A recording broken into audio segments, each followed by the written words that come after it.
Sa ngalan ng Ama, ng Anak, at ng Espiritu Santo, Amen. sumainyo ang Panginoon. At sumainyo rin. Patuloy tayong lumapit sa ating Panginoon, lalo tigil sa panahon na tayo ay pinanghihinaan ng ating loob upang katulad niya na naging bata ay patuloy na magtiwala at umasa sa ating Panginoon. Sa pasimula po ng ating pagdiriwang ng banal na misa, at upang tayo maging marapat makibahagi, aminin natin ang ating mga kasalanan.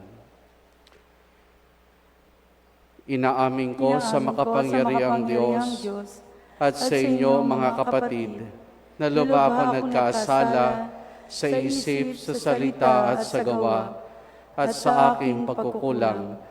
Kaya isinasamo ko sa mahal na Birheng Maria, sa lahat ng mga anghel at mga banal, at sa inyo mga kapatid na ako'y panalangin sa Panginoong ating Diyos.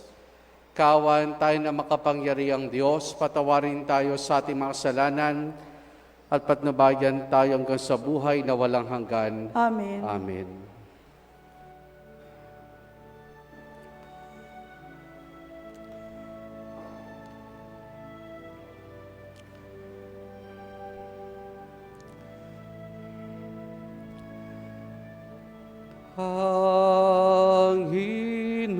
Panginoon, kahawan mo kami.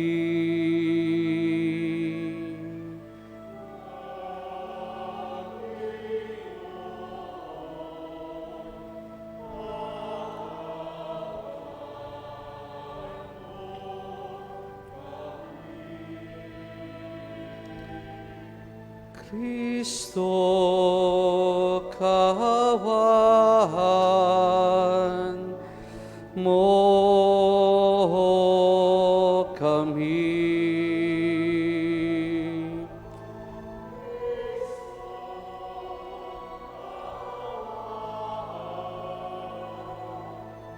Po kami.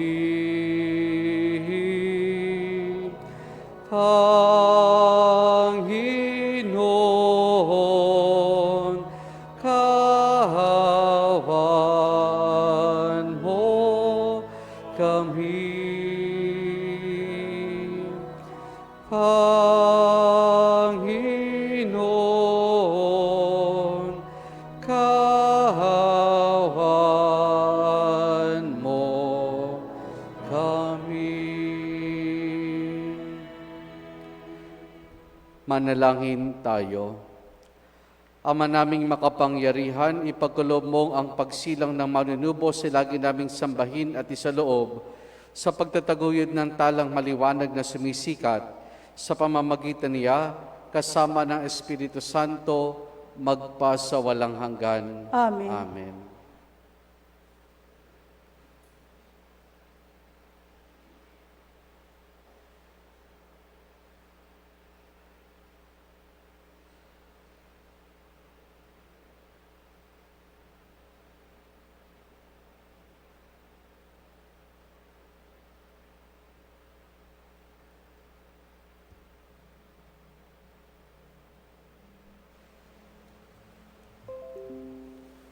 Pagbasa sa unang sulat ni Apostol San Juan. Minamahal kong mga kapatid, sino ang makapagtatagumpay laban sa sanlibutan? Ang sumasampalataya sa Jesus na anak ng Diyos. Si Jesus ang naparito sa sanlibutan, bininyagan sa tubig at nagbubuo ng kanyang dugo. Sa kanyang kamatayan, hindi lamang bininyagan ng tubig, kundi nagbubuo pa ng kanyang dugo. Ang Espiritu ang nagpapatotoo. Tungkol dito, sapagkat ang Espiritu ang katotohanan. Tatlo ang nagpapatotoo na ang Espiritu, ang tubig at ang dugo. At ang nagkakaisa, ang tatlong ito. Tinatanggap natin ang patotoo ng tao, ngunit lalong matibay ang patotoo ng Diyos. At iyon ang patotoo ng Diyos tungkol sa kanyang anak. Ang sinumang nananalig sa anak ng Diyos ay naniniwala sa patotoong ito. Ngunit ang ayaw maniwala sa Diyos ay ginagawang sinungaling ang Diyos, sapagkat hindi siya naniniwala sa patotoo dito tungkol sa kanyang anak. At ito ang patotoo. Pinagkakaloob sa atin ng Diyos ang buhay na walang hanggan. At ito'y makakamta natin sa pamamagitan ng kanyang anak. Ang pinatotohanan ng anak ng Diyos ay may buhay na walang hanggan. Ngunit wala nito ang hindi pinananahanan ng anak ng Diyos. Isinulat ko ito sa inyo upang malaman ninyo na kayong nananalig sa anak ng Diyos ay may buhay na walang hanggan. Ang salita ng Diyos. Salamat sa Diyos. Salmong tugunan, purihin mo, Jerusalem, ang Panginoong butihin. Purihin mo, Jerusalem, ang Panginoong butihin. Purihin mo, Jerusalem, purihin ang Panginoon.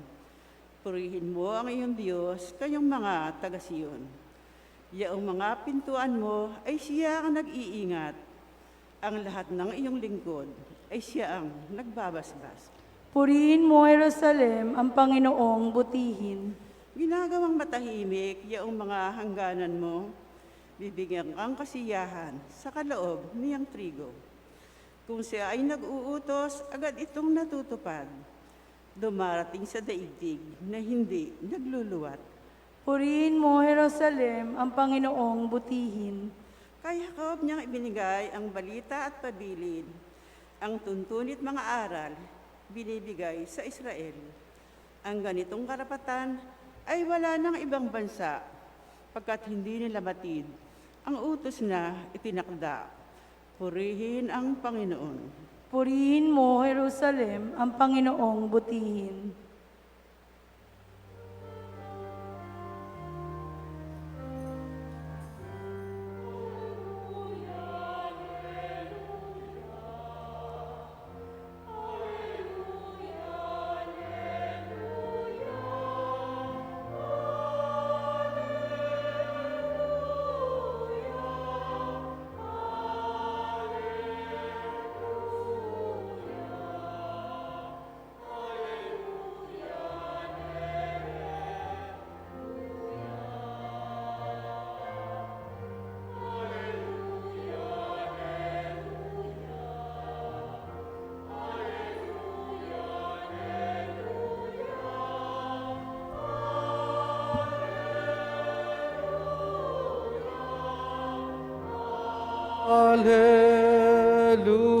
Hallelujah.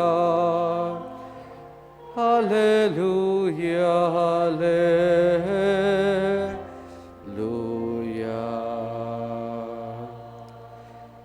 Sumainyo ang Panginoon. At sumayin niyo rin. Ang mabuting balita ng Panginoon ayon kay San Lucas. Papuri sa iyo, Panginoon.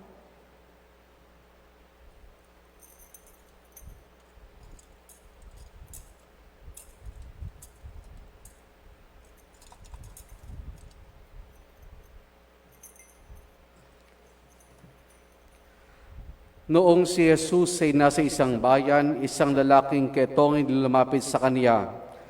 Pagkakita ng ketongin sa kaniya, ito'y nagpatira pa at namanhik sa kaniya.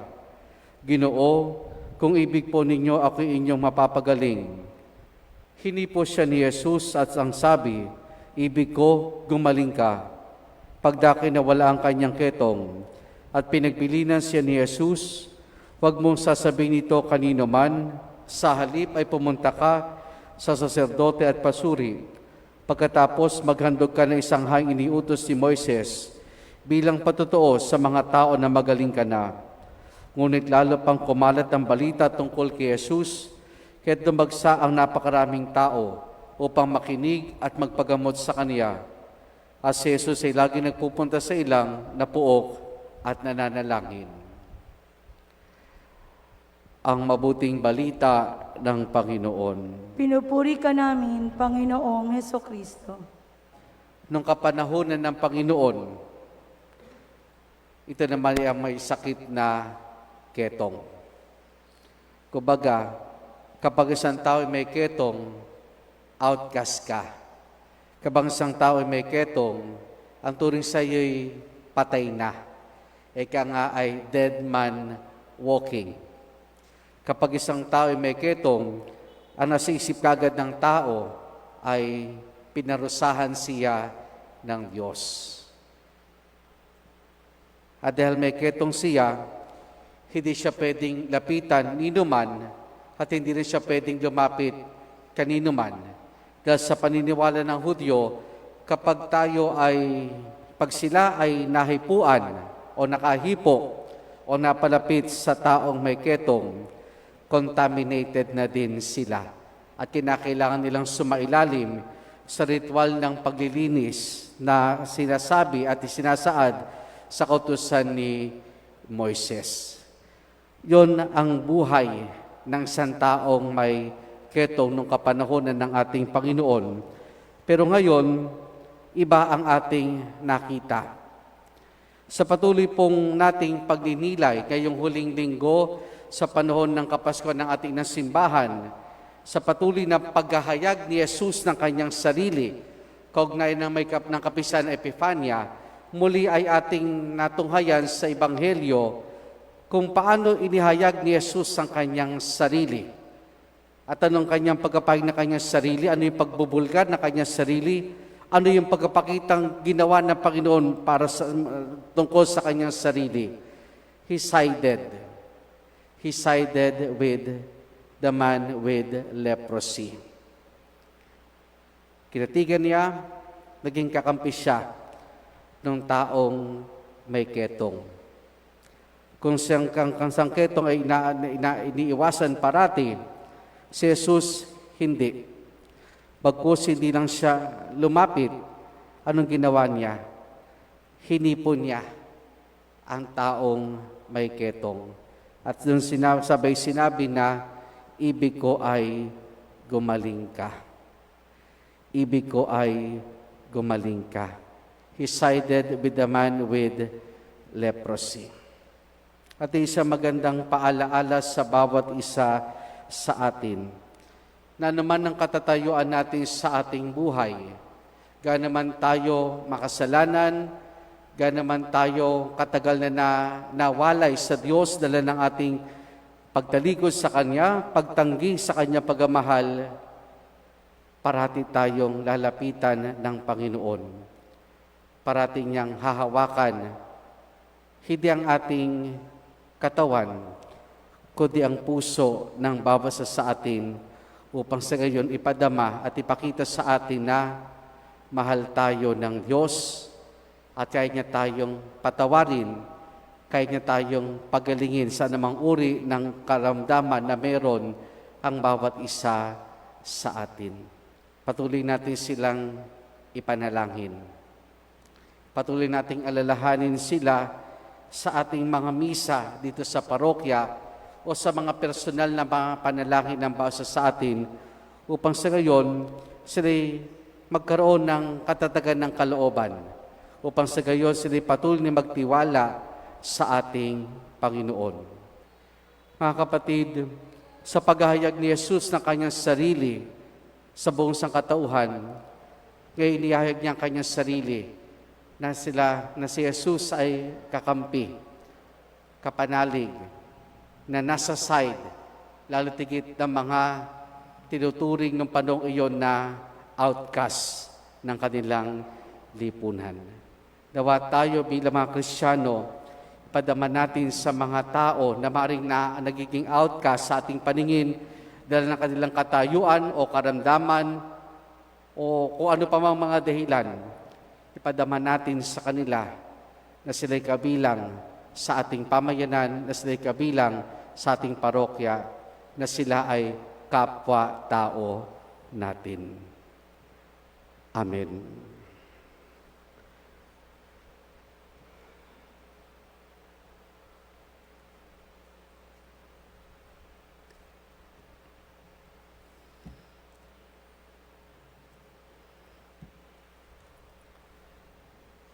Katulad ng ketongin sa Ebanghelyo na humingi ng tulong upang siya ay gumaling, lumapit din tayo ngayon ng buong pagtitiwala sa ating Amang nasa langit upang tugunin niya ang ating mga panalangin, ating itutugon. Ama, gawin mo kaming buo. Ama, gawin mo kaming buo.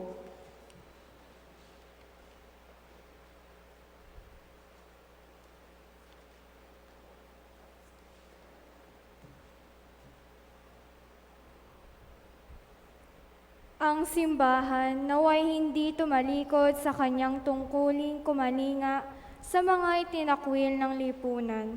Manalangin tayo sa Panginoon. Ama, gawin mo kaming buo. Ang mga siyentipiko at mga mananaliksik ng medisina naway makatuklas ng lunas para sa mga di pangkaraniwang karamdaman. Manalangin tayo sa Panginoon. Ama, gawin mo kaming buo. Ang aming pamayanan naway dumamay ng may pagmamahal at pagkalinga sa mga iniiwasan at pinandidirihang kasapi ng ating sambayanan. Manalangin tayo sa Panginoon. Ama, gawin mo kaming buo. Ang mga pamilya, kamag-anak at kaibigan naway tumugon sa pangailangan ng mga may sakit. Manalangin tayo sa Panginoon. Ama, gawin mo kaming buo. Ang mga namatay kay Kristo naway tanggapin ng may pag-ibig at habag sa kaharian ng Diyos. Manalangin tayo sa Panginoon.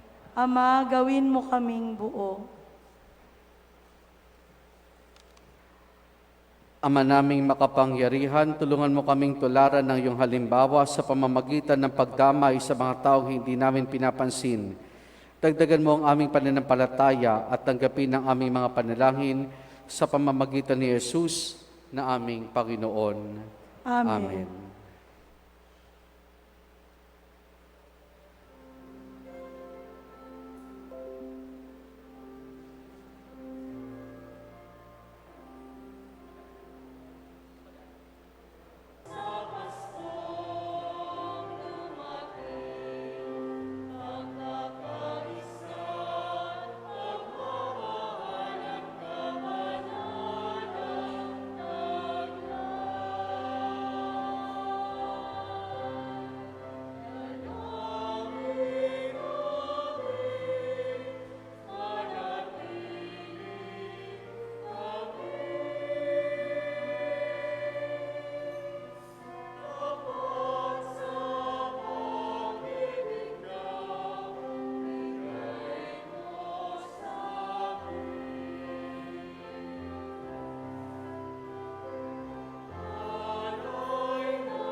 Manalangin kayo mga kapatid upang ang paghahain natin ay kalugdan ng Diyos amang makapangyarihan. Tanggapin nawa ng Panginoon itong paghahain sa iyong mga kamay, sa kapurihan niya at karangalan, sa ating kapakinabangan at sa buong sambayanan niyang banal. Ama naming lumikha, tanggapin mo ang aming inihaing mga alay upang ang pag-ibig mo ay aming maipagdiwang ay siya namin ngayong mapagsalusaluhan sa pamamagitan ni Jesus kasama ng Espiritu Santo magpasawalang hanggan. Amen. Sumayin niyo ang Panginoon. At sumainyo rin. Taas sa Diyos sa inyong puso at diwa. Tinaas na namin sa Panginoon. Pasalamatan natin ang Panginoong ating Diyos. Marapat na siya ay pasalamatan. Ama naming makapangyarihan, tunay nga marapat na ikaw ay aming pasalamatan sa pamamagitan ni Jesus na aming Panginoon.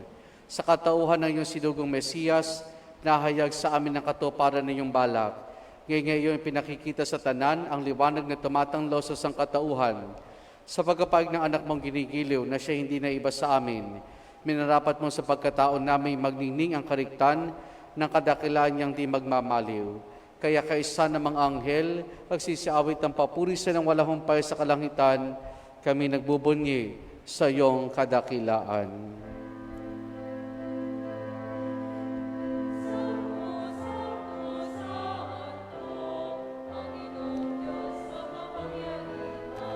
Napupuno ang langit at lupa ng kalwalhatian mo. O sana sa kahitasan, pinagpalang na paririto sa ngalan ng Panginoon. O sana sa kahitasan.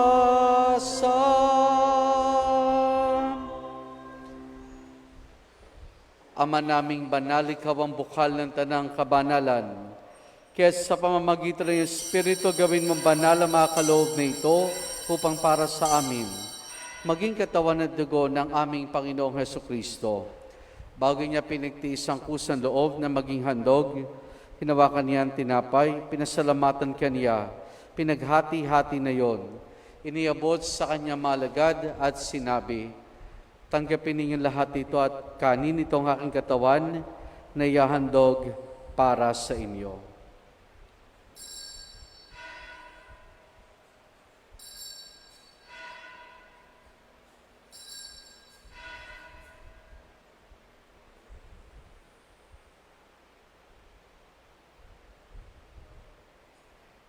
Kaya hindi naman nang matapos ang hapunan, hinawakan niya ang kalis. Muli kanyang pinasalamatan. Iniabot niyang kalis sa kanyang maalagad at sinabi, tanggapin ninyo lahat ito at inumin itong kalis ng aking dugo, ng bago't walang hanggang tipan. Ang aking dugo na ibubuhos para sa inyo at para sa lahat sa kapagpapatawad ng mga kasalanan. Gawin ninyo ito sa pag-alaala sa akin.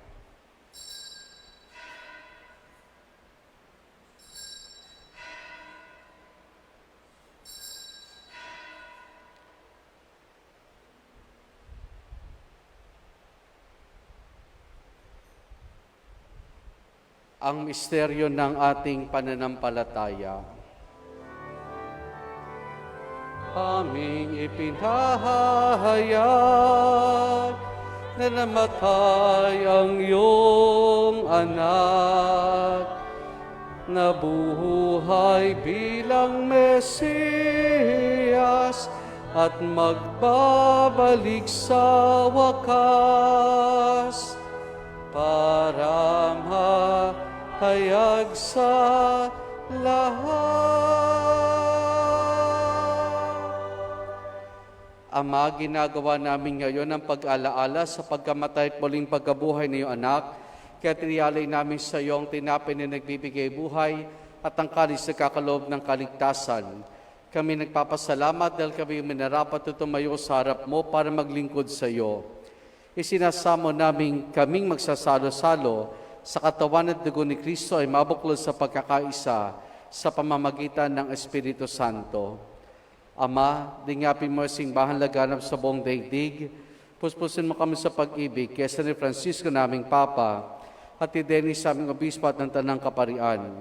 Alalahanin mo rin mga kapatid naming nahimlay na may pag-asang sila'y muling mabubuhay, gayon din na lahat ang mga pamanaw at mga kaluluwa sa purgatorio. Kaawan mo sila at patuloyin sa iyong kaliwanagan. Kaawaan mo at pagindapati kami lahat na makasalo sa iyong buhay na walang wakas. Kaisa ng mahal na Birheng Maria, na ina ng Diyos, ang kanyang kabiyak ng puso, si San Jose. Kaisa ng mga apostol ni San Juan Bautista at ang lahat ng mga banal na namuhay dito sa daigdig ng kalugod-lugod sa iyo. May pagdiwanawa namin ang pagpupuri sa kararangal mo sa pamamagitan ng iyong anak na aming Panginoong Hesukristo. Sa pamamagitan ni Kristo, kasama niya at sa Kanya, ang lahat ng parangal papuri sa iyo. Diyos amang makapangyarihan, kasama ng Espiritu Santo, magpa sa walang hanggan.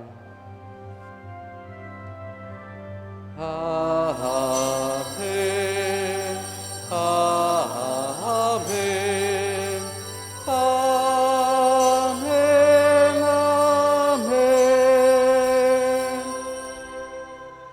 Sa tagubilin man nakagagaling na utos sa turo ni Jesus na Panginoon natin at Diyos, ipahayag po natin ng lakas loob.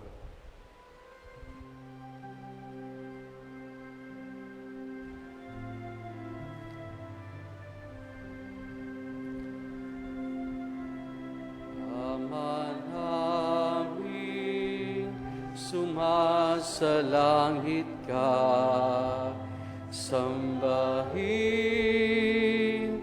ang ngalan mo, mapasamin ang kaharian mo, sundin ang loob mo dito sa lupa para nang sa langit. Bigyan mo kami ngayon ng aming kakanin sa araw-araw at patawarin mo kami sa aming mga sala para ng pagpapatawad namin sa nagkakasala sa amin, at huwag mo kaming ipahintulot sa tukso, at iadya mo kami sa lahat ng masama.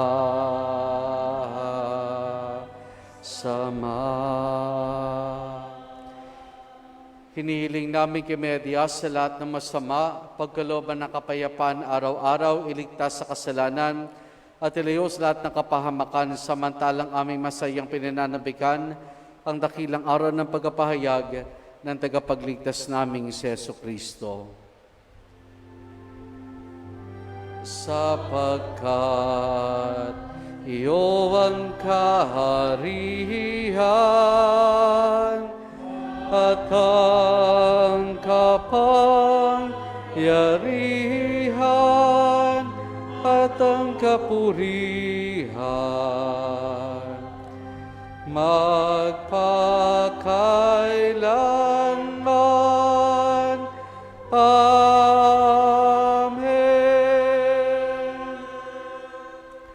Panginoong Jesucristo, sinabi mo sa mga apostol, kapayapaan na iniwan ko sa inyo, aking kapayapaan ibinibigay ko sa inyo. Tunghayan mong aming pananampalataya at wag ang aming mga pagkakasala. Pagkalooban mo kami na kapayapaan at pagkakaisa ayon sa iyong kalooban, kasama ng Espiritu Santo magpa sa walang hanggan. Amen. Ang kapayapaan ng Panginoon ay lagi nawang sumainyo. At sumainyo rin. Mga kapatid, maghangad at magbahagi po tayo ng kapayapaan ni Jesus sa isa't isa. Peace be. Peace be with you po. Peace be with you.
Narito si Jesus, ang kordero ng Diyos. Siya nag-aalis sa mga kasalanan ng sanlibutan. Mapalad ang mga inaaniyahan niya makiisa sa kanyang banal na piging. Panginoon, hindi ako karapat-dapat magpatuloy sa iyo, ngunit sa isang salita mo lamang ay gagaling na ako.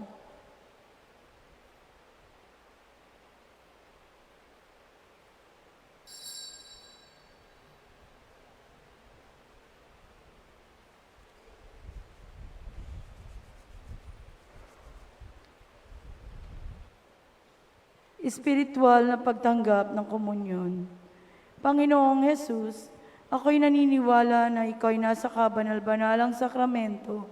Iniibig kita ng higit sa lahat at minimithi kong tanggapin ka sa aking kaluluwa.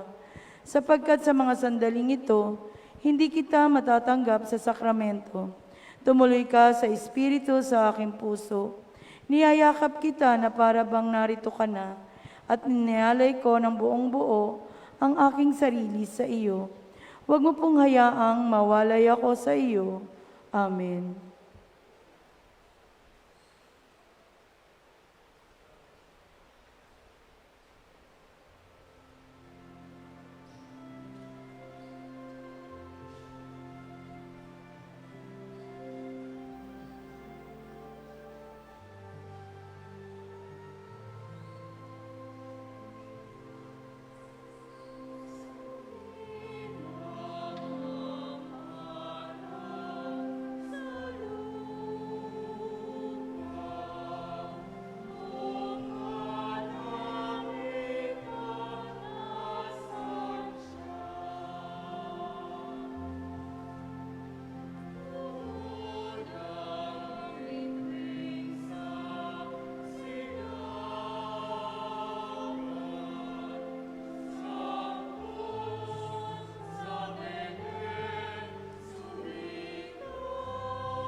Manalangin tayo. Ama naming mapagmahal, ang ipinagkaloob mong aming pinagsaluhan ay mapakinabangan nawa namin araw-araw upang sa pagtanggap namin sa iyong binigay, kami pagindapating maging hain sa iyo kailanman sa pamamagitan ni Jesus kasama ng Espiritu Santo magpasawalang hanggan. Amen. Sumainyo ang Panginoon At sumainyo rin. at pagpalain tayong lahat ng mabutit mapagmahal na Diyos Ama, Anak at Espiritu Santo. Amen. Naialay na natin ang pagdiriwan ng banal na misa, humayot tayong taglayang kapayapaan at pag-ibig ng Panginoon. Salamat sa Diyos. Purihin po natin ang ating Panginoon.